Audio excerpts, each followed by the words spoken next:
this week matchup teams from the same conference, which will carry head-to-head division or conference tiebreaker implications. So we could call it tiebreaker weekend if we so desire. I don't think anybody desires to. Thursday Night Football does feature a big AFC South matchup because the winner will hold first place all by their lonesome. Currently, the Indianapolis Colts are first place in the AFC South at 6-4. The Houston Texans are also at 6-4. The Colts are in first because they beat the Texans already head to head. However, the Colts are 13th in our power rankings and the Texans are 10. And the Texans are also favored by 4 points. Traditionally, the Colts own the Texans. And you might say, yeah, well, that's because of Peyton Manning and Andrew Luck. But in 4 career starts against Houston, Jacoby Brissett is 4-0 with 8 touchdowns, 7 passing, 1 receiving, 1 rushing, and 0 interceptions. However, he does not have T.Y. Hilton. He does not have Marlon Mack.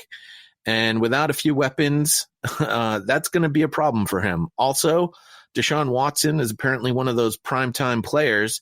He has 19 touchdowns, 16 passing, 3 rushing, and a 121 passer rating during primetime games. He has at least a 95 rating in 2 of 3 career games versus the Colts. So I will take the Texans at home, Neil. There he goes. He's so eloquent with his breakdown of the Colts and Texans. It's so phenomenal. It's too bad the rest of the world can't hear it. Kevin, why don't you step in? Because you are also taking the Texans. We're actually all taking the Texans. I think what Neil meant to say was after that abysmal performance the Texans put on last week against the Ravens, Deshaun is not going to come out and put up 2 stinkers in a row. They are home. As you said, the Colts are missing a lot of weapons. Marlon Mack, T.Y. I believe Ebron even may be out, or 2 of their top 3 tight ends are hurt. I just expect a huge rebound game from the Texans, although I do expect them to struggle in the run game. I will give credit where credit's due. The Colts have been very stingy against the run this year, but that only means more opportunities for Deshaun and for him to get the ball downfield and for him to use his legs. I do expect it to be a close game, but ultimately the home field advantage and Deshaun Watson will prevail. I am currently efforting the injury report, and I currently have it here. The Colts also could be missing Anthony Costanzo at tackle. He did not participate in practice. Justin Houston also did not participate in practice. Jabal Sheard, Pierre Desir, Jordan Wilkins was a full participant in practice. I'm sorry, Pierre Desir was a full participant in practice as well. But we already mentioned some of those others that will that are out. Paris Campbell was limited participant in practice, but he's already been listed as out for this particular game. Eric Ebron, you mentioned, is questionable for this game. Rock Ya-Sin also questionable for this game. A lot of big injuries there for the Colts, Andy. On the Texans side, it looks like Will Fuller is questionable. Tayshaun Gibson is questionable. Bradley Roby still questionable. Lonnie Johnson and Justin Reed are still ruled out for this game. Yeah, I mean, if you're asking me my pick, I definitely have the Texans, although I was watching NFL AM with, Kay Adams, obviously, earlier. And the last time these 2 teams met, I mean, obviously, I think everyone was healthy. I think T.Y. Hilton, they were all there. But the last time these 2 teams met, Brissett lit it up. So I think it's going to be a very competitive game. One thing I'm really interested in is seeing Deshaun Watson bounce back, because I think everyone knows he will. I think everyone thinks last week was just incredibly disappointing. But this is what elite quarterbacks do. It's tough for an elite quarterback to string together 2 consecutive 60, 70 passer rating games. They just don't do that unless you're Tom Brady in 2019. He does that a lot nowadays. But for the most part, that doesn't happen. So seeing Deshaun bounce back is going to be interesting. I think he will, and I hope he will, but it's going to be interesting. From a guy whose favorite team is tanking, wouldn't be taking shots there, buddy. It has have to do with what I think about quarterbacks? I don't understand. Like, I get this on Twitter. It's like on Twitter, I go at like the Seahawks fans for being just so incredibly inefficient in terms of the way they run their offense. And like Seahawks fans like, oh, Pete Carroll, count the rings, coming from a Dolphins fan. Dude, like, if anything, yeah, I'm a fan of a bad team. Doesn't it make me more of a fan and probably more knowledgeable about football, if anything? And if I watch a lot of football and my team is the Miami Dolphins, we are disgusting. Seriously, I'd love to be a Seahawks fan. Goodness, it's easy to be a Seahawks fan. And yeah, the Seahawks offense is freaking terrible. They hold Russell Wilson back. Sorry, because I want to get into this more. Because like with that, like I think there are things that I want to talk about this with you, Kev. There are things the Cowboys do that we can talk about it on Sunday while you're at my apartment. Sorry. Or when we get to the Cowboys game, which is really where we'll talk about it. All right. That's true. Excellent. It's good to hear. That. Andy's so full of stuff because he hasn't been on the show all season. So he's got to get it all out now. He's like, I got to get it all out now.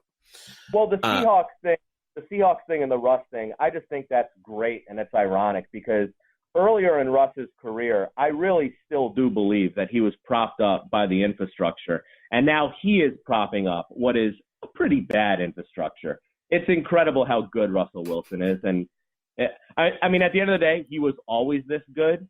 He just was asked to do a lot less. That's obviously the answer. But we know that. We've known that since like 2016 at this point. The Seahawks are literally the last 1 o'clock game that we'll be talking about. And with only 2 4 o'clock games, that's still a ways to go. So we'll try and hurry up as quickly as we can. Speaking of 1 o'clock games and teams that it's tough to be a fan of, the Tampa Bay Buccaneers are 3-7. The Falcons are also 3-7. The Bucs are 27th in the power rankings. The Falcons are 24th. They actually flip-flopped their spots from last week. The Falcons are favored by 4.5 points in this game, and they've also won the past 5 versus the Bucs. They seem to be a new team since their bye week, and Jameis Winston is up to 18 interceptions on the season. So I will take the Falcons in this game, as everybody else will.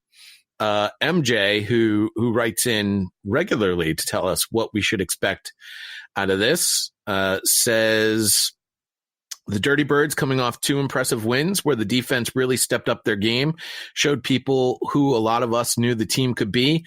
Let's hope they keep the same momentum the rest of the season.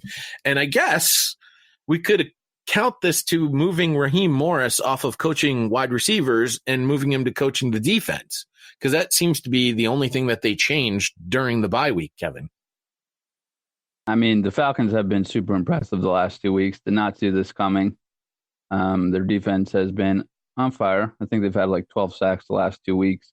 And as you said, with Winston absolutely crapping the bed this year again, his time in Tampa is definitely over.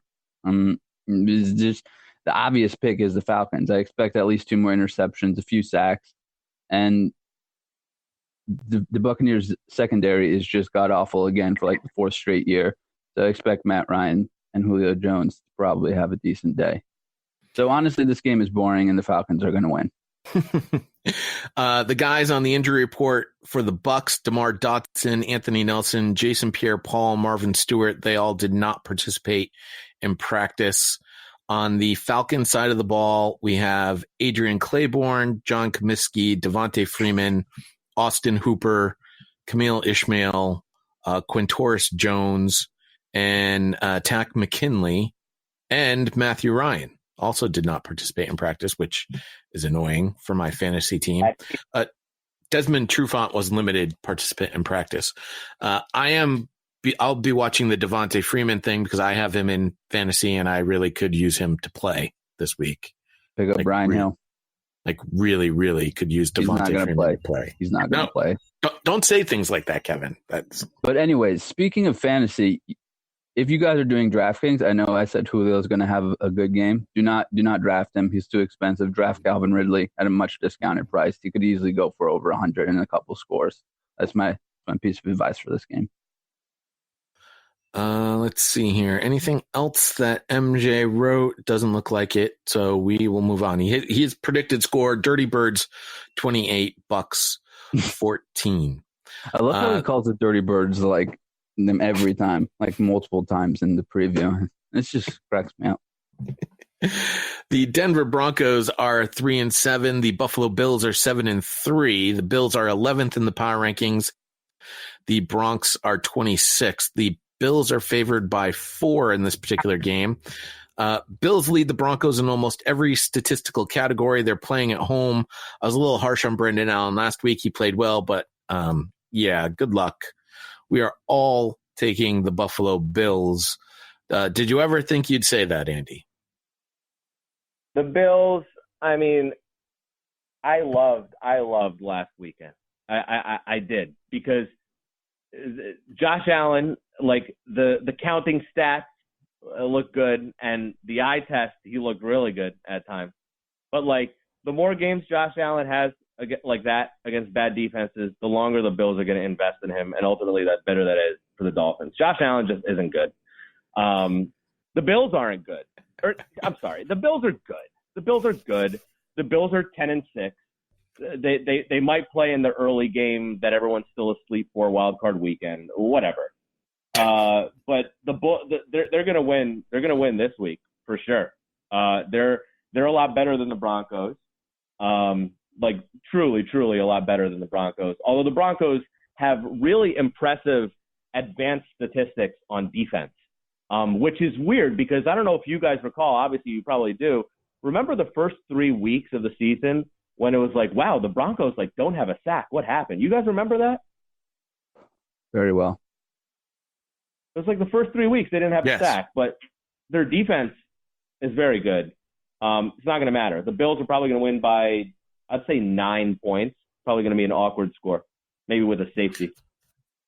Names on the injury report for the Broncos: Jeff Howerman, the tight end, was limited in practice. Philip Lindsay also limited in practice. Philip Lindsay being hurt, that would really suck for my fantasy team.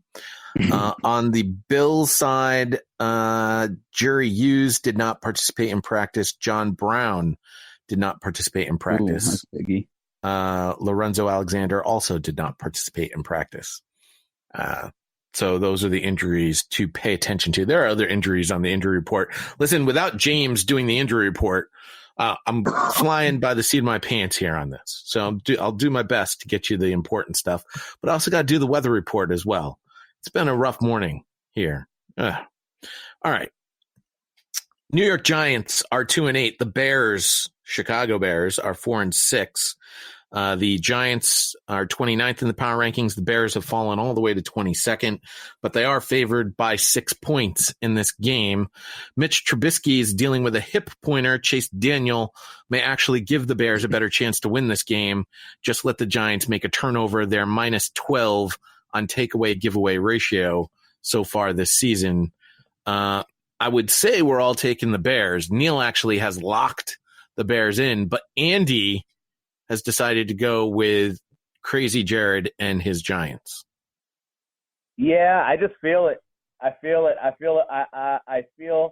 a Danny Dimes game coming against a very talented but ultimately disinterested defense. I think if you're the Bears defense, I think it's hard for you to like pretend to care right now. It's like you're out of the playoff race. Like the Bears, let's bury the Bears. Like they're done. Like you're out of the playoff race, so you're not playing for January anymore. I just think the Bears defense is going to have one of these weird high variance games where they just don't give an F and get kind of torched. And I don't even love Danny Dimes, but I just feel it. I just feel it. I don't know.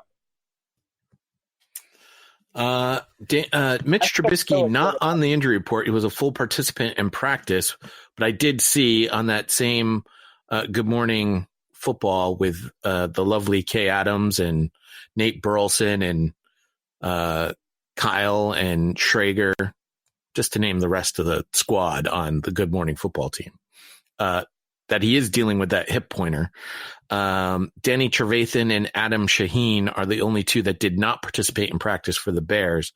For the Giants, let's see here. Rhett Ellison, Evan Ingram did not participate in practice, and everybody else was a full participant except for Nate Solder, who was limited. So Crazy Jared mentions here in his write-up that Saquon is hurt.